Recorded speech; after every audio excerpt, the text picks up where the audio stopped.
জিয়া স্মৃতি সংসদ এর সার্বিক তত্ত্বাবধানে আসন্ন ১০ নং সলিমপুর ইউনিয়ন পরিষদ নির্বাচনে চেয়ারম্যান পদপ্রার্থী মোহাম্মদ রোকন উদ্দিন মেম্বার এর উদ্যোগে ঈদ উপহার বিতরণ।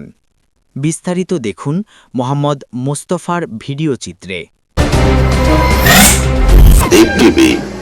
চেতনায় একাত্তর, হৃদয় স্বদেশ। ১৬ মার্চ রোজ সোমবার বিকেল ৩ ঘটিকার সময় স্থানীয় এনআর স্টিল, মীর আউলিয়া মাজার, ১০ নং সলিমপুর, ৯ নং ওয়ার্ড, আকবরশাহ, চট্টগ্রামে মোহাম্মদ রকি, মোহাম্মদ শাহাদাত, মোহাম্মদ বাপ্পি, মোহাম্মদ মিলন, মোহাম্মদ টিটু, মোহাম্মদ শাহাবুদ্দিনের আয়োজনে জিয়া স্মৃতি সংসদ এর সার্বিক তত্ত্বাবধানে আসন্ন ১০ নং সলিমপুর ইউনিয়ন পরিষদ নির্বাচনে চেয়ারম্যান পদপ্রার্থী মোহাম্মদ রোকন উদ্দিন মেম্বার এর উদ্যোগে ঈদ উপহার বিতরণ অনুষ্ঠিত হয়।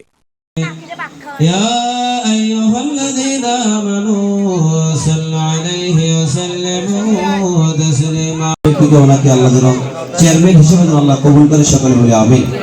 আপনারা তাদের জন্য দোয়া করবেন। আসলে রমজান মাস